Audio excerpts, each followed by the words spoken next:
Good afternoon and God bless you everyone. सबसे पहले तो बहुत मुझे खुशी इस बात की हो रही है कि मैं यंगस्टर्स को एड्रेस करने लगी हूँ। यंगस्टर्स जो मैं फ़ील करती हूँ कि बहुत एनर्जेटिक होते हैं। इससे पहले कि मैं ज़्यादा बोलूँ या मैं कुछ और आपको इंट्रोड्यूस करवाऊँ, I just want to ask कि आपको पता है कि आप किस जनरेशन से बिलोंग करते हैं? जेन ज़ी से। कितने बच्चों को पता है? सॉरी मैंने बच्चे बोला है, आई am sure you won't mind it.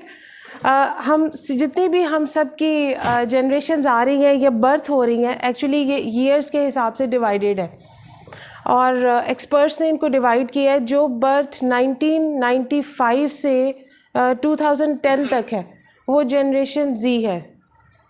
अब मुझे बताएं कि कौन से बच्चे हैं, कौन कौन बिलोंग करता है जनरेशन जी से?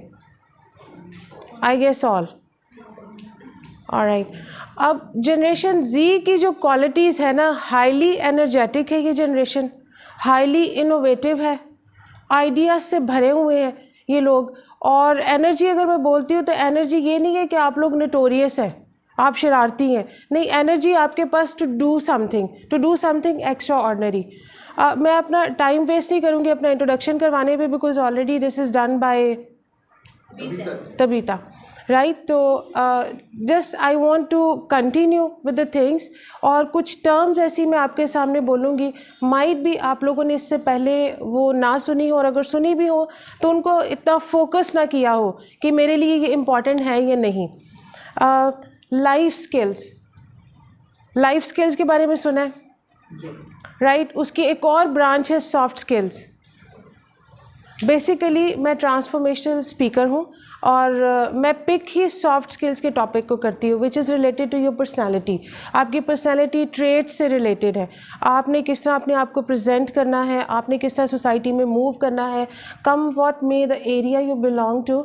अगर आप स्टूडेंट हैं, एज ए स्टूडेंट आपने किस तरह से अपने आप को प्रेजेंट करना है, एज ए फैमिली मेम्बर आप कैसे चलेंगे, और अगर आप कहीं पे जॉब कर रहे हैं as a co-worker, as a colleague, आपकी किस किस्म की रिस्पॉन्सिबिलिटीज़ होनी चाहिए और उन रिस्पॉन्सिबिलिटीज़ को आपने एड्रेस कैसे करना है। सॉफ्ट स्किल्स एक्चुअली आपको ये सब चीज़ें बताता है। और सॉफ्ट स्किल्स का इसके before I go further in detail, मुझे कुछ आपके साथ शेयर करना है कि ये स्टार्ट कैसे हुआ। 1968 में यूएस आर्मी ने अपने कुछ ट्रूप्स को एक स्पेशल उन्होंने ट्रेनिंग पे भेजा, और इस ट्रेनिंग के लिए उन्होंने पूरी कंट्री से दी बेस्ट ट्रेनर अपनी रेजिमेंट्स के लिए और जो भी उनके ट्रूप्स थे उनके लिए सेलेक्ट किए। और उनको हाईली ट्रेंड तो वो खुद भी थे और हाईली मोटिवेटेड भी थे कि हमने अपनी कंट्री के लिए इन स्पेसिफिक लोगों को जो प्रिपेयर करना है, because they are going to lead the army further in future. तो जब उन्होंने वो टाइम 1968 से लेकर 1972 तक का 4 इयर्स का टाइम था जो उन्होंने उस ट्रेनिंग में स्पेंड किया, और ट्रेनिंग बहुत ज़्यादा टफ़ थी, इतनी कि शायद हम लोग उस इवन वन पार्ट को भी हम इमेजिन भी नहीं कर सकते कि can we go through it और नॉट।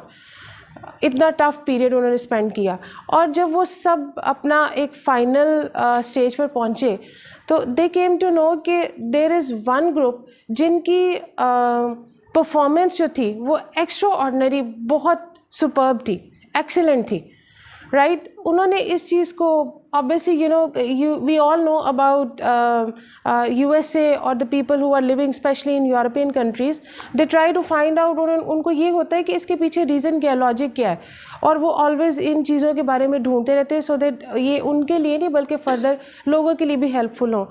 तो जब उन्होंने उसको फाइंड आउट किया कि वाहिद एक यही ग्रुप है जो दी बेस्ट परफॉर्मेंस दे रहा है, हर चीज़ में ये आगे हैं, जो भी कोई कॉम्पिटिशन हो रहा है इन्हीं के जो ग्रुप मेंबर्स हैं वो ही टॉप पर जा रहे हैं। Then they came to know that group was led by Paul जी।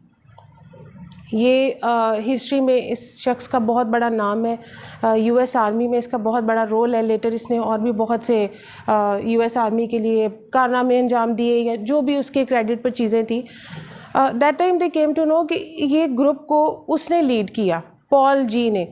और जब उन्होंने उसको इंटरव्यू किया तो उसने बोला कि मेरा जो मोटिव था वो सिर्फ ये नहीं था कि मैंने इनको किसी वॉर के लिए प्रिपेयर करना है या मैंने इनको किसी स्पेसिफिक किसी कंपटीशन के लिए प्रिपेयर करना है.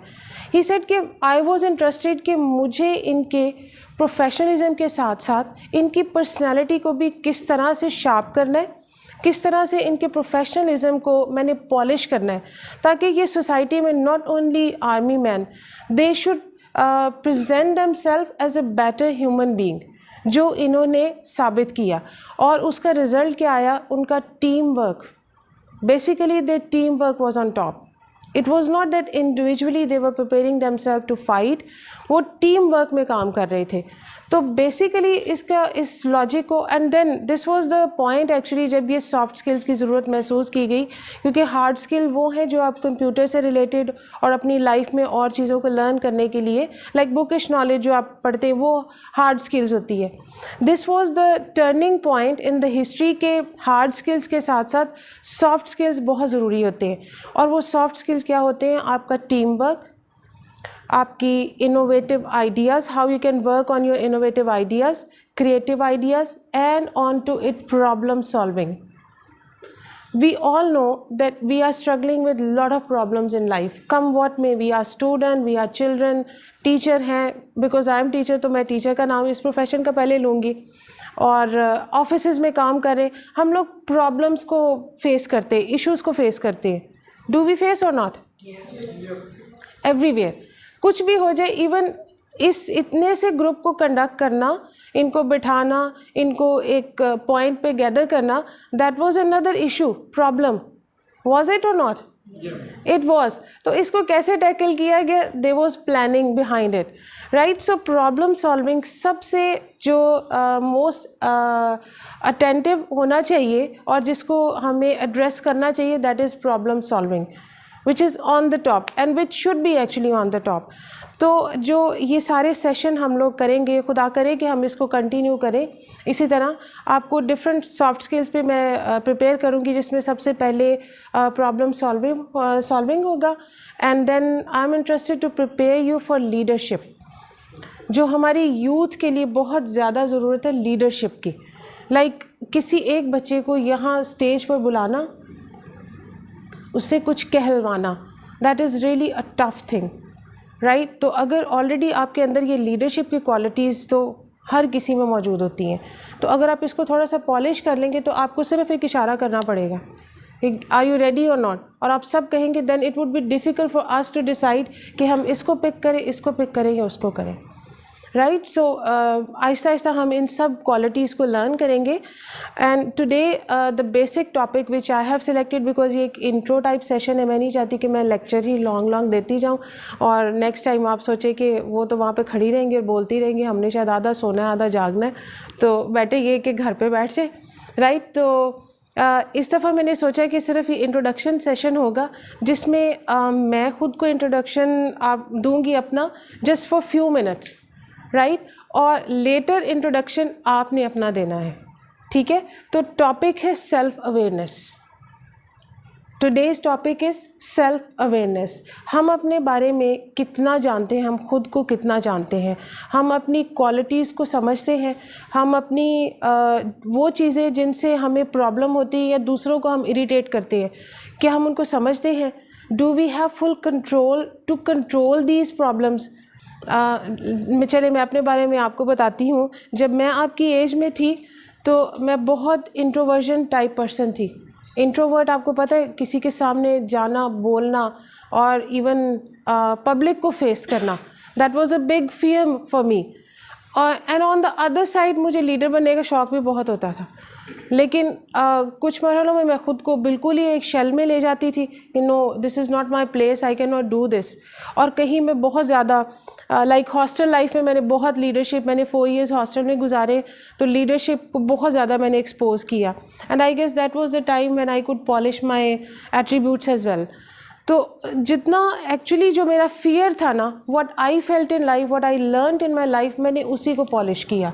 उसी फियर को मैंने आगे वेपन के तौर पे यूज़ किया कि मुझे पब्लिक स्पीकिंग पे obviously my seat requires that मेरी सीट की ये डिमांड भी ये कि मैंने लोगों से डेली मिलना होता है, बहुत से प्रॉब्लम्स को टैकल करना होता है। तो उसी फियर को जो मुझे पब्लिक स्पीकिंग का था, मैंने उसी को पॉलिश करके इस तरह से आगे प्रेजेंट किया कि अब मुझे कितने भी बड़ा कोई इवेंट हो, कोई गैदरिंग हो, I don't have any fear to speak और टू फेस पीपल। तो इस तरह से ऐसे सोचे अपने बारे में कि मेरी ऐसी कौन सी क्वालिटीज़ हैं जो दी बेस्ट है, जो मैं अब तक समझती हूँ कि मैंने इसमें एक्सेल किया है, और कौन सी 2 चीज़ें हैं जो मेरे फियर्स हैं। Right? So are you ready to do this? This is all Gen Z, highly energetic, innovative, creative, critical thinkers, problem solvers.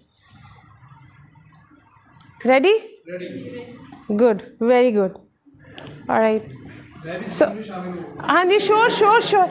Actually वो एक वो है ना सॉन्ग, दिल होना चाहिए जवान ते उम्र यकीन।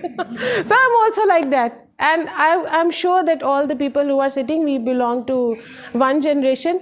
एक जेन जी से पहले मिलेनियल्स है, और मिलेनियल से पहले, कैन यू हेल्प मी, हम लोगों की जनरेशन में भूल गई हूँ।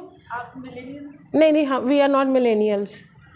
मिलेनियल्स है 1995 से 10-15 years back.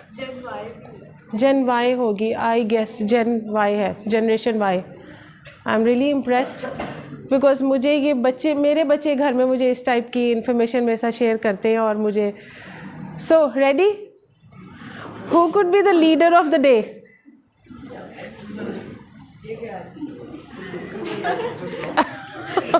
Shayan, he is my student too, so I know him very well. इसको ये शरारत करने का। ओके, तो अच्छा, नेक्स्ट भी हम सेशन में ऐसे ही किया करेंगे। It's not be lecture based lesson, right? Lecture based session ये इसी तरह होगा, एक्टिविटी बेस्ड होगा। Something I will prepare for multimedia, कुछ एक्टिविटीज़ करवाया करूँगी। और दिस इज़ माई सजेशन कि if you enjoy this session then please share with others as well, ताकि और बहुत सी ज़िंदगियों में फ़ायदा आए। और चूँकि आपने फ्यूचर के हमारा फ्यूचर भी आप है, और हमारी नेशन का फ्यूचर भी आप ही है।